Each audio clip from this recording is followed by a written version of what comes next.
ओम अग्ने व्रतपते व्रतं चरिष्यामि तच्छकेयं तन्मे राध्यताम् इदम् अहम् अनृतात् सत्यमुपैमि। ओम शांति शांति शांति।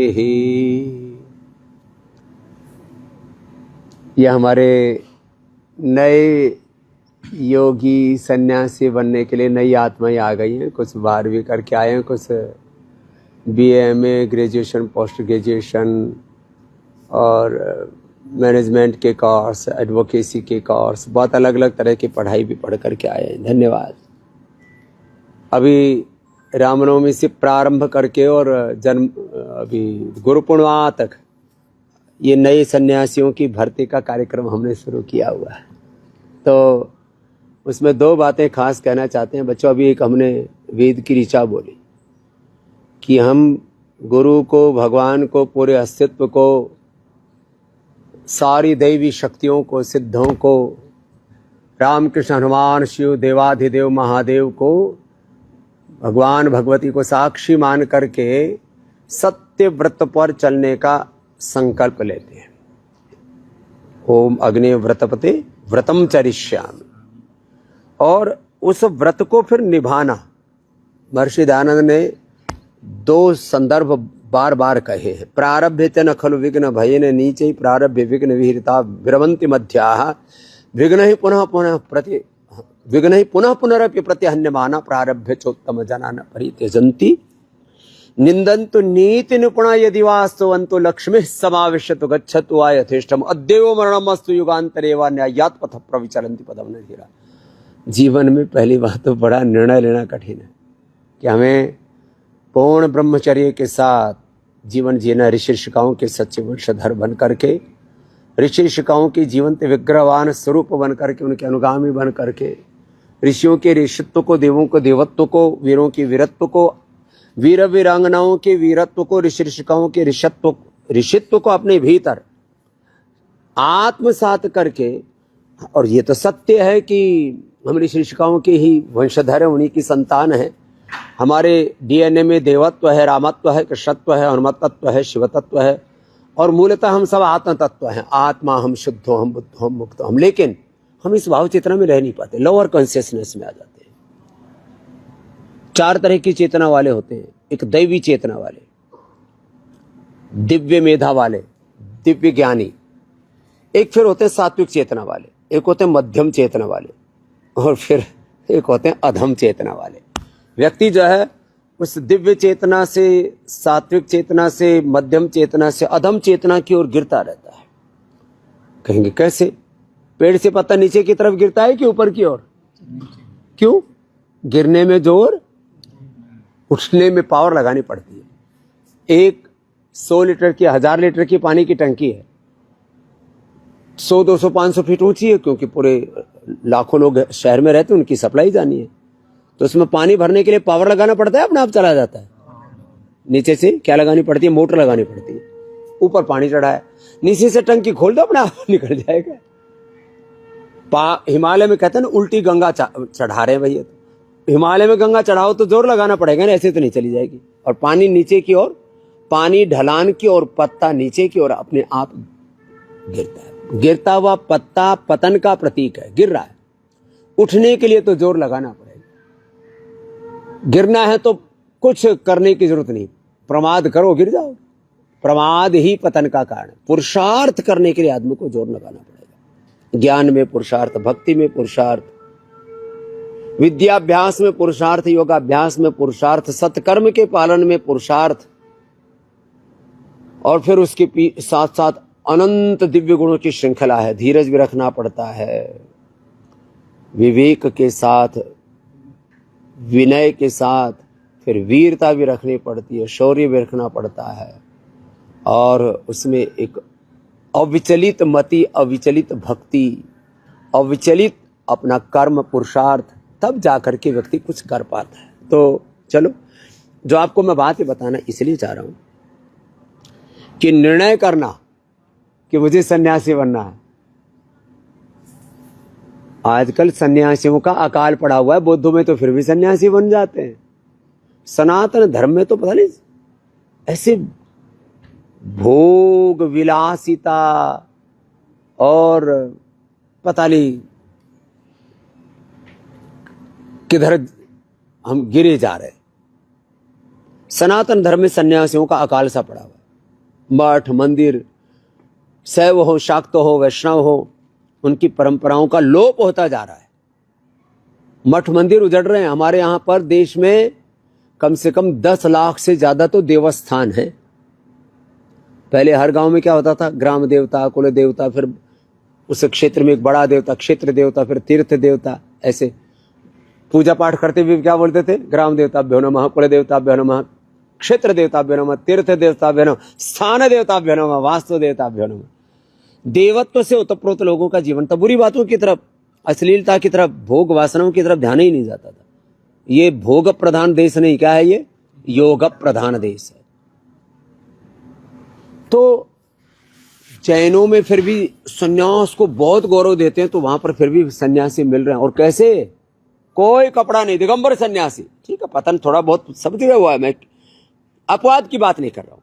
दिगंबर सन्यासी, श्वेतांबर सन्यासी, बड़े नियम है। एक बार आहार करना, फिर लंबे लंबे 15-15 दिन के, एक महीने के, एक साल के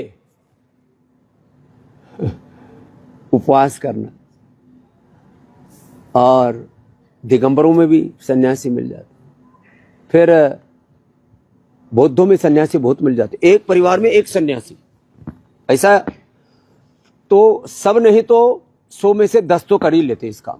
इसलिए बौद्ध सन्यासियों की पूरी बाढ़ से आई। यद्यपि उनमें जो संयम है और जो भगवान बुद्ध का बुद्धत्व है, जो एक स्थित प्रज्ञता है, समाधान की स्थिति है, जीवन मुक्त की तरह रहते थे भगवान बुद्ध। तो उस सन्यास के तत्व की कमी आ सकती है, लेकिन सन्यास की जो परंपरा उसको अक्षुण्ण रखा तो इसीलिए वे सदगृहस्थों ने, कि हमारे बौद्ध धर्म का लोप ना हो जाए।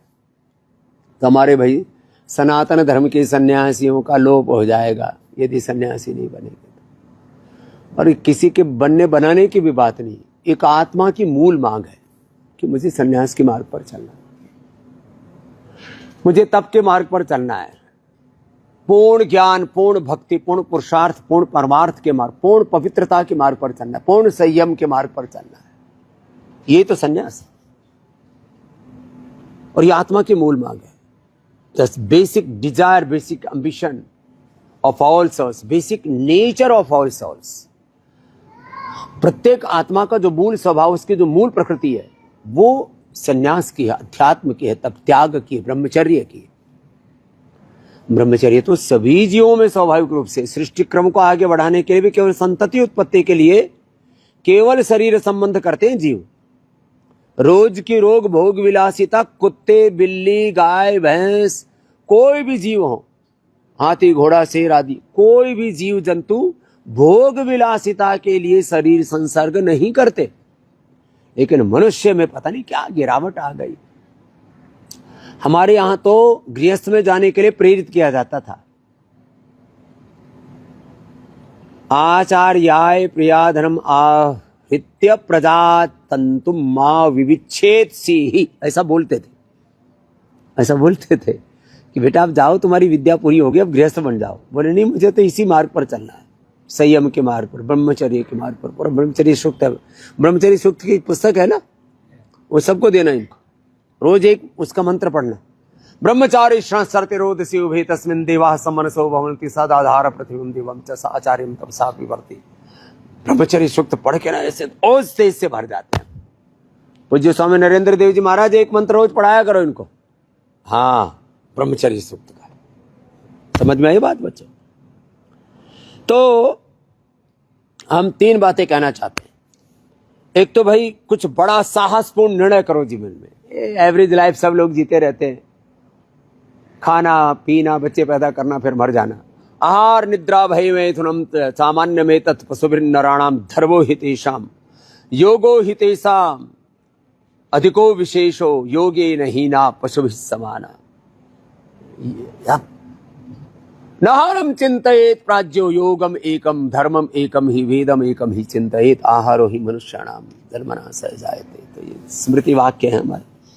तो देखो, बड़ा निर्णय करना कि मुझे पूर्ण ब्रह्मचर्य के, पूर्ण संयम के मार्ग पर अपने ऋषि शिष्यों की तरह जीना, जीवन मुक्तों की तरह जीना, यही मेरी आत्मा की मूल मांग है। अपने मूल स्वरूप से, मूल धर्म से, मूल स्वभाव में जीना। मैं कहता हूँ न दबाव में, न अभाव, न प्रभाव में, अपने मूल स्वभाव में जीना।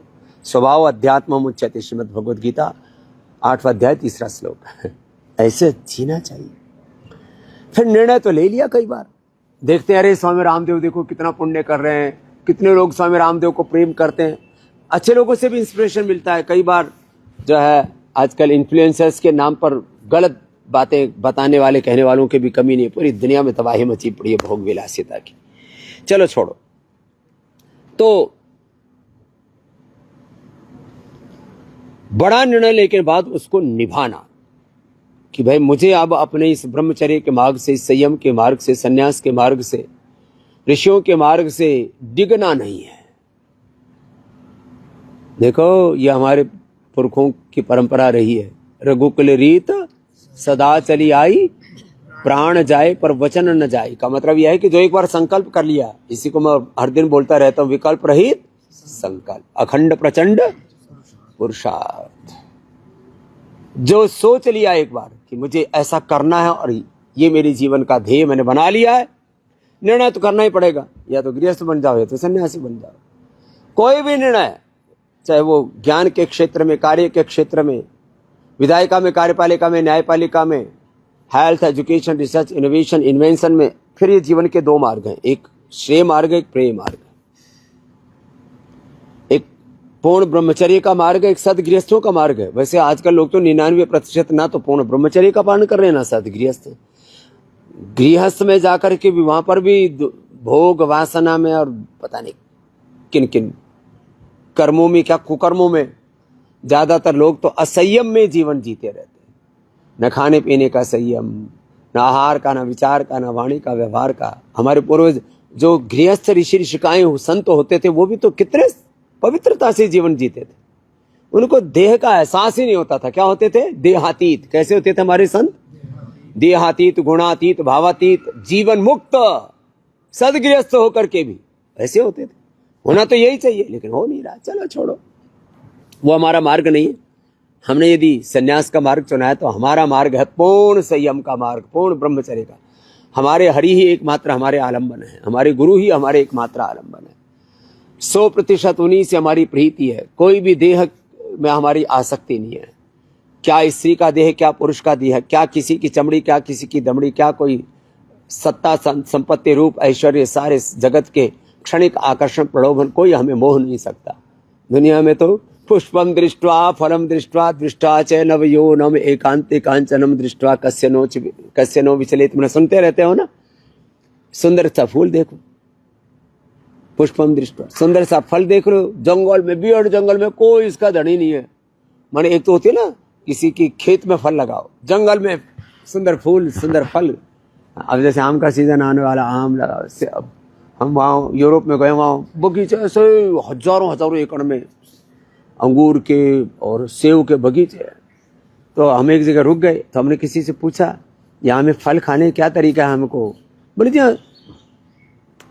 खेत से फल तोड़ के खाने में किसी को कोई पे करने की जरूरत नहीं, ले जा नहीं सकते। ले जाना है तो फिर आपको पे करना पड़ेगा। फिर आगे गए तो वहां एक ठेला लगा हुआ, तो उसके ऊपर कोई बेचने वाला नहीं, सब फल रखे हुए और एक जगह रखी, पैसा डालने के लिए वो रखा हुआ।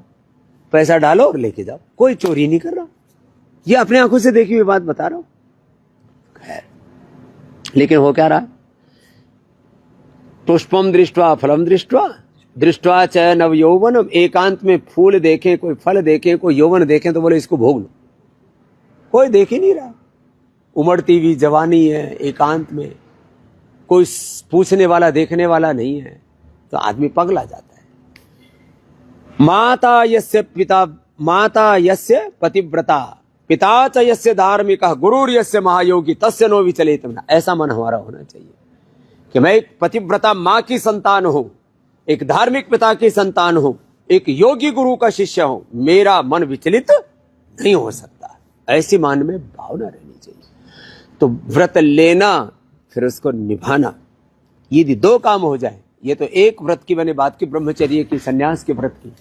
ऐसे जीवन में छोटे छोटे व्रतों, आचार्य तुलसी जी, पूज्य आचार्य महाप्रज्ञ जी, उनके शिष्य महाश्रवण जी आदि, ये एक 13 पंथ संप्रदाय है जैन परंपरा। अणुव्रतों की बात करते, छोटे छोटे व्रतों की। छोटे छोटे व्रतों से ही जीवन में बड़ी बड़ी उपलब्धियां होती है। क्या बोला? छोटे छोटे व्रतों से बड़ी बड़ी और छोटी छोटी भूलों से आदमी भूलभुलैया में फंस जाता है। छोटे छोटे दोष, छोटी छोटी गलतियां व्यक्ति को मार देती है, खत्म कर देती। इसलिए भूल के भी भूल नहीं करनी, छोटी छोटी गलतियां नहीं करनी, छोटे छोटे व्रतों से अपने जीवन को उन्नत बनाना है। तो मेरा आह्वान है आपके साथ सौतन आत्माओं से, जिनके भीतर, जैसे हम कई बार भजन गाते रहते ना, साधो जुगन जुगन हम योगी, अवधूत जुगन जुगन हम योगी, युगो युगो के योगी। आत्मा जानो कितने जन्म बीत गए, कितने आगे बीतेंगे। ये जीवन का ये प्रवाह है, ये गुरु कृपा से, भगवत कृपा से बस सही दिशा में चलता रहे, तो इससे बढ़िया उपयोगिता क्या। बाकी तो एक साधारण आम जीवन लोग जी रहे हैं और फिर उसी में रोगी होके, दुखी दरिद्र होके, धक्के खा करके लोगों के जीवन में आपाधापी, खींचा ताण, मार धाड़ चली हुई है। 99% लोग दुखी हैं, फिर भी संसार के क्षणिक आकर्षण में, क्षणिक प्रलोभन में मरे जा रहे हैं। तो जिनको एक महान उद्देश्य के लिए जीवन जीना है, मैं कहता हूं छोटे उद्देश्यों के लिए जीवन को जीना जीवन का तिरस्कार है। तो महान उद्देश्य के लिए जीवन को जीना है तो वो सन्यासी बनने के लिए आ जाए। ये जो सन्यासी बनने की जो हमारी प्रक्रिया है, चलो बच्चों अनुलोम विलोम करो आप। तो सन्यासी बनने की जो हमारी प्रक्रिया है वो भी रामनवमी से शुरू होकर के और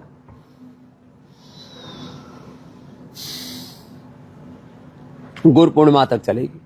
9760095221 ये एक नंबर है, इस पर संपर्क कर लेना। कुछ पूछना है तो पूछ लेना और आ जाना है। 9760095221 इस नंबर पर संपर्क कर लेना। और आप यहाँ पतंजलि योगपीठ में, ऐसे भी सारी दुनिया को पतंजलि योगपीठ का पता है। पतंजलि योगपीठ हरिद्वार किसी से पूछ लो, पूरे भारतवर्ष में कोई एड्रेस की, अरे हरिद्वार, गंगा जी, हर की पौड़ी, हिमालय, हरिद्वार तो सारी दुनिया को पता है। हरि का द्वार है, अभी इसका भी कोई एड्रेस पूछना पड़ेगा। तो पतंजलि योगपीठ हरिद्वार में आ जाना। हाँ, पहले से थोड़ा जानकारी दे देंगे तो व्यवस्था करने में सुविधा रहती है। इसलिए आप 9760095221 पर संपर्क कर लेना।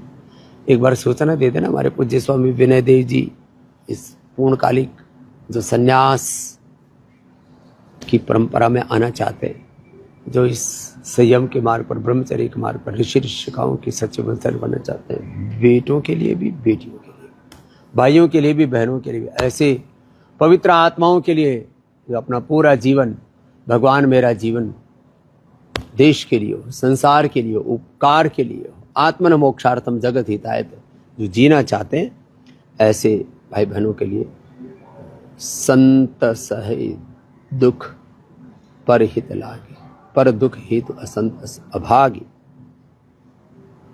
सर्वभूत हितेरता योगिनः कर्म कुर्वन्ति संगम त्यक्त्वा आत्मशुद्धये आत्मनः मोक्षार्थम जगत हिताय। तो ऐसे जो आत्म कल्याण करते हुए लोक कल्याण, आत्मा मंगल के साथ लोक मंगल की साधना में, विश्व मंगल साधना के हम हैं मौन पुजारी। देश के लिए जिए, समाज के लिए जिए, धड़कने श्वास हो, मातृभूमि के लिए जो जीना चाहते हैं वो सन्यासी बनने के लिए आ सकते हैं। तो ये भी एक आह्वान है हमारा। बाकी तो पतंजलि गुरुकुलम, आचार्य कुलम, पतंजलि विश्वविद्यालय, भारतीय शिक्षा बोर्ड से जुड़ने के लिए 8954 8954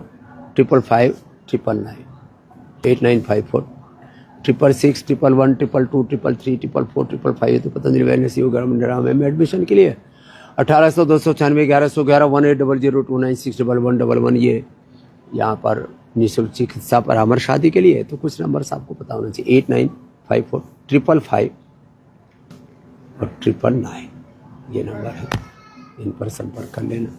और आप यदि इस मार्ग पर आना चाहते हैं, पतंजलि में बहुत तरह के कार्य, व्यक्ति निर्माण के लिए पतंजलि गुरुकुलम, आचार्य कुलम, पतंजलि इंस्टीट्यूट, पतंजलि विश्वविद्यालय, सन्यासी निर्माण का भी कार्य, राष्ट्र निर्माण के अलग अलग घटक है ये नवयुग के निर्माण के। तो सन्यास की परंपरा में मैं तो तीनों से आह्वान करूंगा, ऐसे माता पिता जिनके हृदय बहुत उदार हैं और चाहते हैं कि हमारा सनातन धर्म अक्षुण्ण रहे और सनातन धर्म युग धर्म बने, तो अपने एक बेटा बेटी को इस सन्यास के मार्ग पर आप डाल सकते हैं। ऐसे बेटा बेटियों से भी, ऐसे युवक युवतियों से भी, ऐसे जज्बाती तेजस्वी योगी योद्धा युवक युवतियों से मैं आह्वान करता हूं कि वो साहस करें। और तीसरा, मैं समाज के वो जागरूक आत्मा, आज मैंने एक आह्वान किया कि एक व्यक्ति 10 व्यक्तियों के साथ बात करे, चाहे संन्यास की बात हो, शिक्षा की बात हो, चिकित्सा की बात हो, योग आयुर्वेद स्वदेशी की बात हो, अपने ऋषियों की विरासत को आगे बढ़ाने की बात हो, सुबह उठ करके योग करने कराने की बात हो। एक व्यक्ति 10 व्यक्तियों के साथ में जो आप मुझसे रोज सुनते हैं उसको आगे शेयर करें। तो रोज आपसे 9 बजे फेसबुक लाइव पर मिलते हैं, पहले आस्था पर, फिर इंडिया टीवी पर। तो ये इस क्रम में आप 10 को भी जोड़ते चले जाएंगे तो इतनी बड़ी श्रृंखला तैयार हो जाएगी। पूरी दुनिया का सबसे बड़ा काम, सबसे बड़ा संगठन, सबसे बड़ा आंदोलन, सबसे बड़ा अभियान, सबसे बड़ी सेवा, सबसे बड़ा लोक कल्याण, विश्व कल्याण का काम जहां से संपन्न हो रहा है, उस पतंजलि योग पीठ से जुड़ने के लिए मैं सबसे कहूँगा कि आप जब मुझसे जुड़ ही गए हो, और मैं भी आपके साथ जुड़ा हुआ हूँ, 50 साल तो हो गए। लोगों के तो 50 साल में जीवन ही खत्म हो जाता है। 50 साल तो लोग काम नहीं कर पाते। यहाँ तो योग पथ पर, कर्मयोग पथ पर, सेवा के पथ पर, साधना के पथ पर, वेद के पथ पर, ऋषिशिकाओं के पथ पर चलते हुए 50 साल से ज़्यादा बीत गए। तो अब तो मेरी बात पर विश्वास करना, और जो भी यहाँ से कार्य चल रहा है, सेवा चल रही है, आंदोलन, अनुष्ठान, अभियान चल रहे हैं, उनमें आप सहयोग करो। जो आप मुझसे सुनते हो, कम से कम 10 लोगों तक कि भाई आओ सन्यासी बनने के अभियान में भी कोई भी आपको अच्छी आत्मा मिले, कोई कहे मुझे सन्यासी में बनना चाहता हूँ, तो उसको यहाँ भेज देना। जिसको बीमार हो उसको पतंजलि वेलनेस योगक्रम निरामय में भेज देना, अपने नज़दीकी पतंजलि चिकित्सालय, पतंजलि वेगस्ट और आरोग्य केंद्र पर भेज देना। लोगों को बोलना कि जो अपनी भारतीय शिक्षा परंपरा को सम्मान नहीं देता, वो समझो अपने साथ, अपने बच्चों के साथ, अपनी भारत माता के साथ, आने वाली पीढ़ियों के साथ वो धोखा कर रहा है। वो मैकाले का मानस पुत्र, वो भारत माता के ऊपर कलंक। किसी को कहो ना कि आप धोखेबाज हो, आप कलंकी हो, तो आदमी अंदर तक हिल जाता है। अरे मैं कलंकी कैसे हो गया? वो तो सनातन के नाम पर कलंक है। वो अपने साथ, अपने बच्चों के साथ धोखा कर रहे हैं, वो मूर्खता कर रहे हैं। वो अपने बच्चों पर और अपने ही पैरों पर कुल्हाड़ी मार रहे हैं। अपने बच्चों के शत्रु हैं, उनके हत्यारे, जो अपने बच्चों को भारतीय शिक्षा बोर्ड में नहीं पढ़ाते। इसको मैंने विस्तार से बताया। वह क्यों? क्योंकि 25 साल आप बच्चों का बचपन, उनकी जवानी और अपना पैसा पानी की तरफ बहा देते। मिलता क्या है? नशेड़ी, गंजेड़ी, भंगेड़ी, बेरोजगार, असमर्थ, लाचार बच्चे तैयार हो रहे हैं। परिणाम क्यों नहीं निकल रहा? क्योंकि अपनी शिक्षा व्यवस्था, अपनी चिकित्सा व्यवस्था, अपनी जीवन व्यवस्था, अपनी जीवन पद्धति, अपने ऋषियों के सिद्धांत, अपने ऋषियों की विरासत हमने छोड़ दी। कंगाल, बदहाल, दरिद्र होकर के चारों तरफ पतन, चारों तरफ विध्वंस, तबाही मची पड़ी है। इस तबाही से देश को बचाना, तो आप भी जुड़ो, औरों को भी 10-10 को जोड़ने वाले काम में तो पूरी प्रामाणिकता के साथ लग जाना। एक दिन आप भी बदलेंगे, परिवार भी बदलेंगे, समाज भी बदलेगा, राष्ट्र और युग भी बदलेगा।